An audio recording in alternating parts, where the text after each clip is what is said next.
घरून निघताना धाकधूक वाटत होती.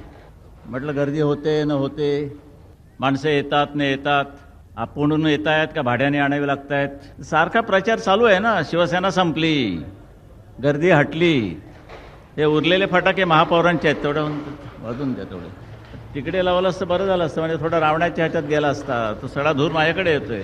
ज्या वेळेला उभं राहायची वेळ येईल त्यावेळेला बसू नका. कारण आता राम जेठमलानी यांनी जे प्रकार सांगितले भ्रष्टाचाराचे, त्यामुळे आज ना उद्या तुम्हाला असं उभं राहावं लागणार आहे आणि ती वेळ काही दूर नाही आहे. पण नेमकं त्याच वेळेला खाली बसाल. नाही एकदम थोडं, अरे जर आपल्याला पाहिजे ते थोडं काय खटले घातले जातात, हे घातले जातात, तेवढ्याला त्यांचं ते थोबाड बंद करायला बरं असतं ते. बरं ठीक आहे, छान, धन्यवाद. चॅरिटी कमिशनर लिहून घ्या. चॅरिटी कमिशनरकडे हा फतवा आलेला आहे की सगळ्या मशिदीमध्ये एकूण किती इमाम आहेत आणि असलेच तर त्यांना पेन्शन द्यायचं झालं तर किती पैसा खर्च करता येईल त्याची माहिती त्यांनी मागवलेली महाराष्ट्र सरकारनं. या शरद पवाराला शरम वाटत नाही? जमलेल्या माझ्या तमाम हिंदू बांधवांनो, भगिनींनो आणि मातांनो, ज्या वेळेला उभं राहायची वेळ येईल त्यावेळेला बसू नका. कारण आता राम जेठमलानी यांनी जे प्रकार सांगितले भ्रष्टाचाराचे, त्यामुळे आज ना उद्या तुम्हाला असं उभं राहावं लागणार आहे आणि ती वेळ काही दूर नाही आहे. पण नेमकं त्याच वेळेला खाली बसाल. ठीक आहे, जरा नाही एकदम थोडं, अरे जर आपल्याला पाहिजे ते थोडं काय खटले घातले जातात, हे घातले जातात, तेवढ्याला त्यांचं ते थोबाड बंद करायला बरं असतं ते. बरं ठीक आहे, छान, धन्यवाद.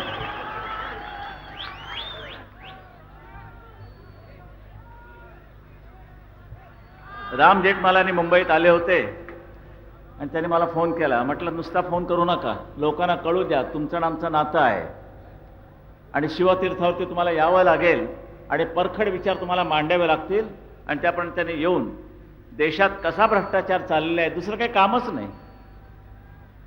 काल एक गंमत म्हणून झाली, आमचे पत्रकार सुंदर झाली, चांगले प्रश्न विचारले. त्यामध्ये एक खास प्रश्न विचारला म्हणजे खाजगीकरणाबद्दल तुमचं काय मत आहे. कारण मला खाजगीकरणही पाहिजे, पण ते शरद पवारांसारखं नको. त्यांचं खाजगीकरण म्हणजे जिथे खाजवतील तिथून पैसे काढतात, असलं खाजगीकरण मला नको. देशाच्या हिताचं जे काही असेल, महाराष्ट्राच्या हिताचं जे काही असेल, लोकांच्या हिताचं जे काही असेल ते जरूर केलंच पाहिजे आणि आम्ही करणार. आणखीन एक चांगली बातमी म्हणजे काल वाचलीच असाल, त्याचे एक सामंत तिकडे आलेले आहेत पुढे.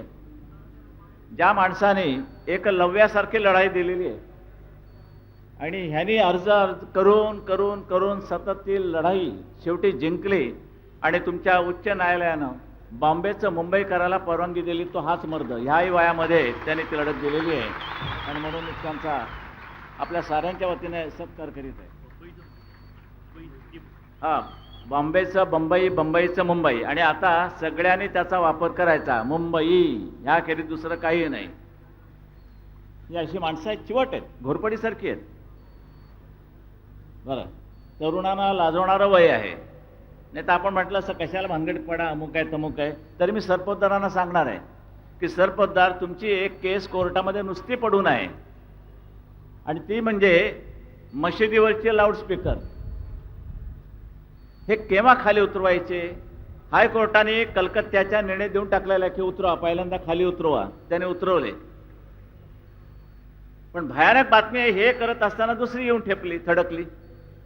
आणि ती बातमी अशी, पत्रकारांच्या माहितीसाठी सांगतो की ज्या आमच्या महाराष्ट्र सरकारची सुनता झालेली आहे त्यांनी नवीन फतवा काढलेला आहे आणि तो फतवा असा आहे, शरम वाटते की मशिदीमध्ये किती इमाम आहेत, मशिदीमध्ये देवळात किती बडवे आहेत ते नव्हे, बरं, तर त्या मशिदीमध्ये किती इमाम आहेत त्यांना जर पेन्शन द्यायचं झालंच तर किती आकडा येईल असा फतवा त्यांनी चॅरिटी कमिशनरकडे पाठवलेला आहे. चॅरिटी कमिशनर लिहून घ्या. चॅरिटी कमिशनरकडे हा फतवा आलेला आहे की सगळ्या मशिदीमध्ये एकूण किती इमाम आहेत आणि असलेच तर त्यांना पेन्शन द्यायचं झालं तर किती पैसा खर्च करता येईल त्याची माहिती त्यांनी मागवलेली महाराष्ट्र सरकारनं. या शरद पवाराला शरम वाटत नाही? आणि तुम्ही तरी कसे मुर्दाडासारखे बसणार आहात? कोणत्याही परिस्थितीमध्ये या वेळेला काँग्रेसला निदान महाराष्ट्रामध्ये गाडायचीच. जमलेल्या माझ्या तमाम हिंदू बांधवांनो, भगिनींनो आणि मातांनो,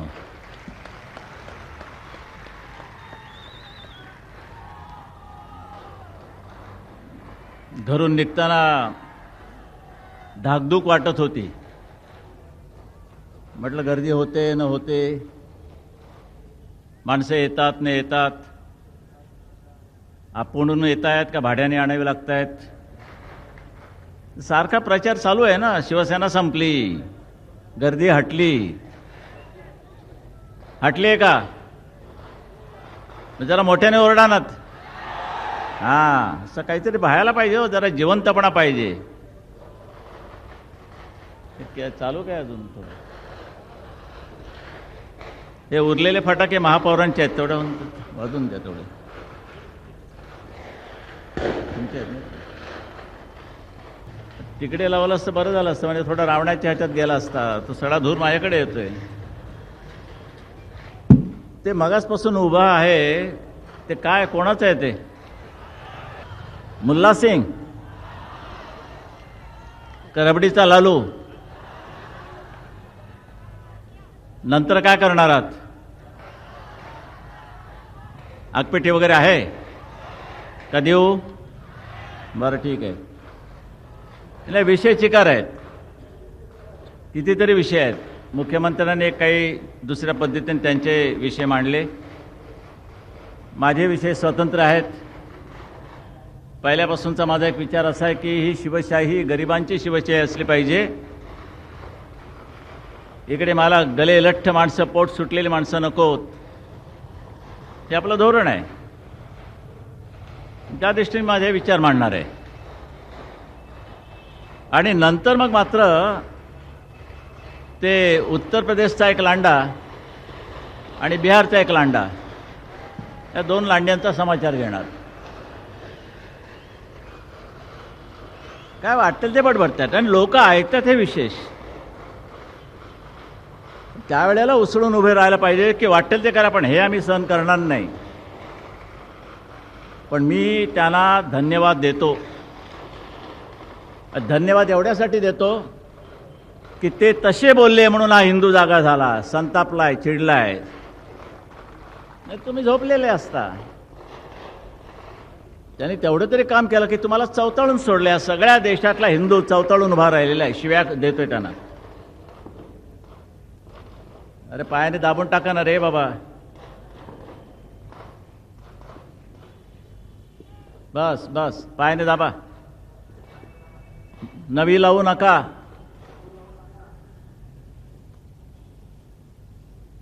तेव्हा ही माणसं, त्यांचा समाचार मी घेणार आहे. आमच्या नामदेवरांनी थोडासा उल्लेख केला त्या आंबेडकरांच्या नातवंडाचा. ते काय विशेष नाही आहे. काय झाले त्यांना काय कळत नाही. क्वालिफिकेशन काही नाही, फक्त आंबेडकरांचा नातू, ह्यापेक्षा दुसरं क्वालिफिकेशन काही नाही. बिचारा त्या सगळ्या लोकांनी त्यांच्यावर प्रेम करायचं, एवढा एक धंदा, एकमेव धंदा.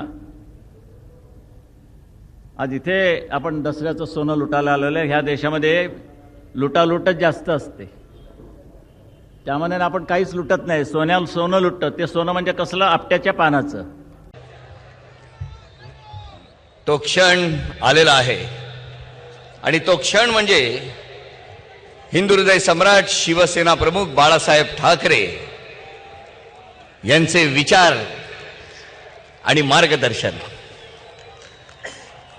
अखंड हिंदुस्थानच्या कैवारी प्रबोधनकार सुपुत्र, देव देश धर्म मराठी मनाचे मानबिंदू, हिंदू अस्मितेचे शिरोमणी, हिंदुस्तान हिंदू, हिंदुस्तानचा एकमेव हिंदू हृदय सम्राट, हिंदू धर्मरक्षक, सरसेनापती, महानेता, माननीय शिवसेना प्रमुख श्रीमान बाळासाहेब ठाकरे यांचा.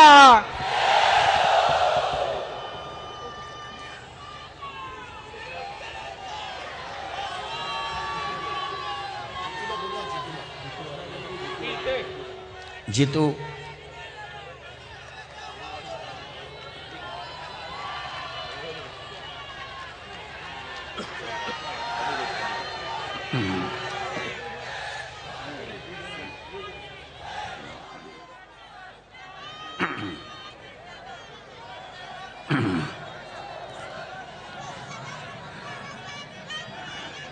करायचं का सुरुवात?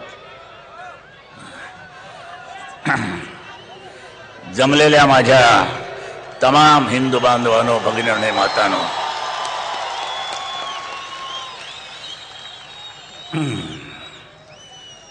सुरुवात कुठून करायची मला माहित नाही. वरून करू का खालून करू, इकडून करू का तिकडून करू, पण करावी तर लागतेच. माझ्या प्रचाराचं ही एक मीटिंग ही झाल्यानंतर उद्या प्रचार बंद 5 वाजता. उद्या पुण्याला जातोय 2 वाजता, दुपारीची सभा आहे त्याची. याही मंडळींची आज सभा आहेच कुठे ना कुठेतरी. आज सगळे एकत्र आलेले पाहून बरं वाटलं, आपली एकी कायम आहे.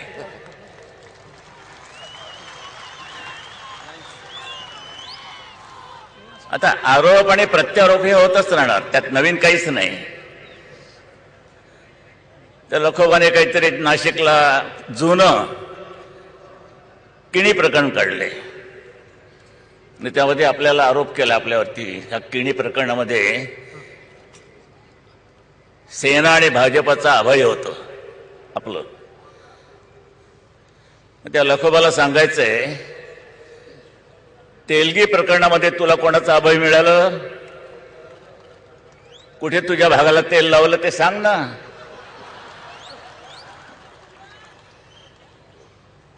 दूरदर्शनवरती दाखवलं गेलं होतं, त्याची काहीतरी नार्को टेस्ट झाली होती, नार्को टेस्ट. तर तेलगी म्हणाला, त्याला विचारलं तेरा और भुजबल का क्या संबंध है? तर तो बोलला, अरे वो तो मेरा गॉड है, मेरा गॉड. तेलगी म्हणतोय, सुटला. कोणी सोडला? इतकं जुनं खोदकाम बरं नाही म्हणा, अंगलटील तुमच्या आमच्या नाही. सगळे साले नखरे करून बसलेत. म्हणून तुम्हाला 16 फेब्रुवारीला निर्णय घ्यायचा आहे. एक ना एक दिवस नव्हे, त्याच दिवशी काँग्रेसला गाडावीच लागेल.